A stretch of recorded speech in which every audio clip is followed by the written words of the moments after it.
Raised in Canada to Russian parents, Vitalik Buterin is the blockchain movement's biggest celebrity. He created the Ethereum blockchain when he was just 21 years old, and its cryptocurrency, the Ether, is second only to Bitcoin. Its market cap increased by over 10,000% in 2017. Vitalik has been on a global campaign to raise awareness of his creation and its potential implications for business, finance, and government. We caught up with him in Russia, where the government hopes that Ethereum can be as transformative for their own finances as it's been for his. So I heard about Bitcoin for the first time in maybe February 2011. Eventually, I found a guy who was willing to pay me 5 Bitcoins per article for writing articles for his Bitcoin blog. And what was Bitcoin worth at the time? Each Bitcoin was $0.8. $0.8, so you're doing 5 per article, and now that would be $5,000 an article. Right. More or less. Okay. Being a high school guy with not much money, I thought $1.5 an hour was a fairly reasonable wage. So I, That was a good deal to you. yeah, totally. $5 an hour. Yeah, fight for 1.5. I earned 20 Bitcoins. Then I spent 8.5 of them on a t-shirt. And I figured, oh, cool, this all actually works.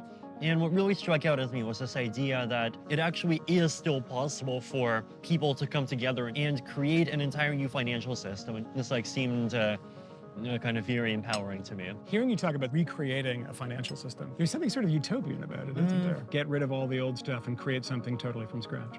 No, it wasn't about kind of overthrowing anything. It was more just the idea that before kind of finance and lots of other things seemed like there were all these people way up there that were just doing these things, and without them, there's no way any of this could happen.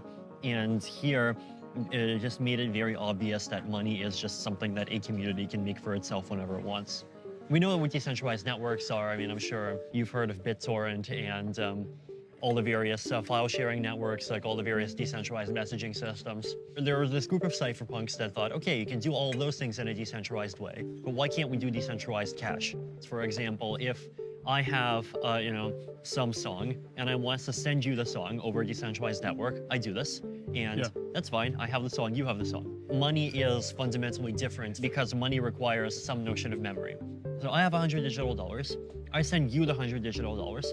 Then I make another transaction which looks exactly like that first transaction, except the only difference is it sends someone else the 100 digital dollars.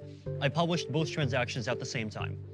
Clearly, both of those transactions cannot succeed. You have to have some mechanism that keeps track of the fact that I sent you these $100, and so that after I send the first transaction, the system knows that I no longer have the money, and so the second transaction fails. Explain to me why this technology is so transformational that people think it'll change the world. Because they represent kind of epochal changes in the options that we have for interacting with each other. With Bitcoin, it's you don't need banks to send money anymore. It's just something that happens directly peer-to-peer. And Ethereum extends that to making digitally enforceable agreements. But that changes whole industries, doesn't it?